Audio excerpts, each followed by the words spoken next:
Et salut tout le monde. Alors maintenant on est à la mi-septembre et c'est l'agnelage. La première chose à faire le matin, c'est de venir voir les brebis gestantes si elles ont agnelé ou non. Alors ici il y a une double, donc on va rentrer la brebis en case et désinfecter le cordon ombilical des agneaux. Comme ça en case elles y restent un jour ou deux, ça nous permet de savoir si elle a bien pris ses agneaux ou non.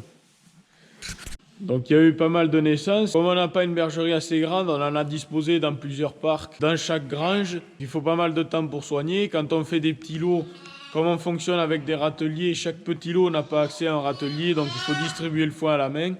Pareil pour faire la paille, il faut souvent faire sauter la paille au-dessus de certaines barrières. Donc il faut commencer de bonne heure si on veut avoir fini à midi. C'est assez long, c'est pas mal de boulot, il y a pas mal de rigueur, mais bon, c'est l'agnelage, c'est quelque chose qu'il faut réussir le maximum pour avoir un maximum d'agneaux. Donc allez, je vous laisse regarder la vidéo. Vous allez voir un peu l'alimentation, comment ça se déroule, le bouclage. Ensuite, on ira semer les prairies au semis direct et épandre un peu de fumier. Si vous avez des questions, n'hésitez pas. J'espère que cette vidéo vous aura plu. À la prochaine. Ciao. Donc ici, derrière moi, on a les doubles. Au tunnel, il y a les brebis simples. Et dans la bergerie qui est là-bas, vous voyez pas bien avec le soleil. C'est la première fois qu'on fait ça. On a trié les brebis les moins avancées, celles qui n'ont pas beaucoup de pis. Comme ça, la journée, on les amène un peu loin. Et elles mangent du sorgho, comme ça nous économise un peu de foin. Cette année nous avons eu la chance de pouvoir faire les foins un peu plus tôt dans la saison. Il a replu derrière, donc on a eu un peu de deuxième coupe de Saint-Foin. Ce foin est gardé pour les brebis qui ont déjà agnelé. Et derrière on a du foin qui est bon, mais il est plus fin, c'est plutôt pour les brebis gestantes. Pour éviter les problèmes de bonnet, on évite de donner du foin avec de la tige.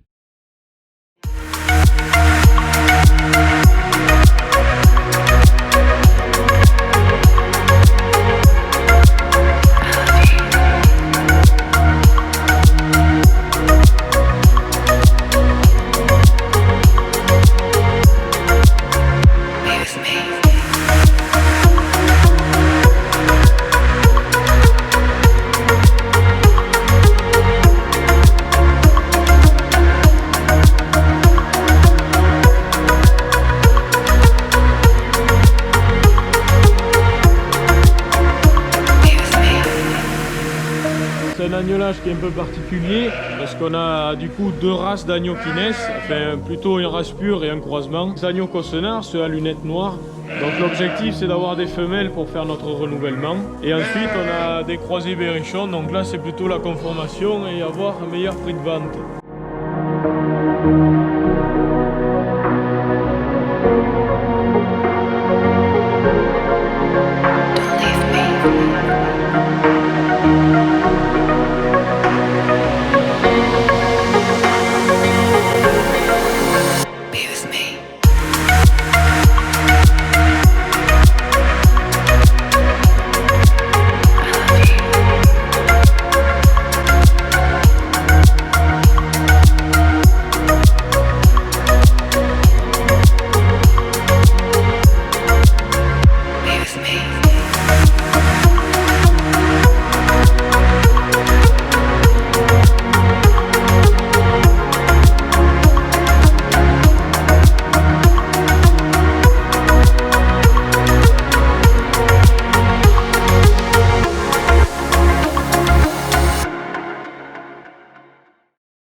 Donc à l'automne on sème aussi quelques prairies, on en sème pas mal au printemps. Là on sème du Saint-Foin, un semis direct, on va aussi faire un peu de régras. Au total on va semer à peu près 8 hectares. Le semis direct c'est une technique de semis sans travail du sol. Ici c'était un chaume d'orge, on a moissonné, donc récolté le grain puis la paille. Ensuite il a plu, ça a fait germer les mauvaises graines, vous voyez c'est légèrement vert. Et on a utilisé donc du glyphosate pour désherber chimiquement. Malheureusement, on n'a pas trop le choix. Le semis direct, on n'utilise pas le faux semis. Vu qu'on ne travaille pas le sol, on est un peu obligé de passer par là. Le semis direct, c'est quelque chose qu'on réalise maintenant tout le temps à l'automne. Ça marche assez souvent. Une année, ça a raté, mais dans l'ensemble, on est plutôt satisfait. Et ça nous permet quand même d'économiser pas mal de carburant. Donc la fréquence de vidéo est assez faible, je m'en excuse. Alors la raison, c'est simple, c'est parce que je suis salarié 4 jours par semaine. Et je suis à la ferme le mercredi et le week-end uniquement. J'ai pas forcément le temps de filmer. Je peux pas vous sortir une vidéo souvent. Donc j'essaie d'en faire une tous les mois ou un mois et demi au maximum.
Donc là on a le troupeau de brebis qui a lutté au mois d'août, donc du 10 août au 10 septembre pour l'agnelage du mois de janvier. Cette année on a tout fait lutter avec les béliers berrichons, on ne gardera pas d'agnelle sur le lot de janvier. Avec les sécheresses on ne va pas chercher à augmenter le troupeau, on estime qu'on aura assez d'agnelle avec l'agnelage de septembre. Je les refais passer pour les faire boire, habituellement ils sont au foin, là on les a mis dans la pâture au-dessus parce qu'on va mettre le fumier pour labourer. C'est histoire de les changer, il n'y a pas beaucoup d'herbe, regardez. Elles se contentent de faire les fossés quand on les change, c'est vraiment la misère.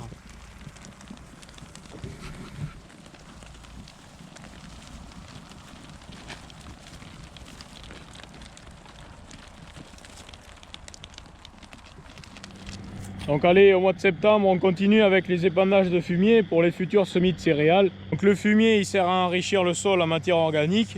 Ça va apporter des nutriments pour la prochaine céréale. Ça va nous permettre d'économiser de l'engrais. Ici, on en met à peu près 20 tonnes par hectare parce que c'est des terres qui sont très pauvres. On a à peu près 10-15 cm de terre au maximum. Vous voyez derrière moi qu'il y a le rocher qui dépasse. Donc on n'hésite pas à mettre pas mal de fumier. Pour épandre ce fumier, on utilise notre plus gros tracteur et l'épandeur des Guillaume de la Cuma. C'est un épandeur assez gros, donc il nous faut notre plus gros tracteur. Et c'est un outil qui nous permet quand même d'avoir un débit de chantier assez élevé. C'est pour ça que c'est intéressant des fois d'avoir des outils de Cuma.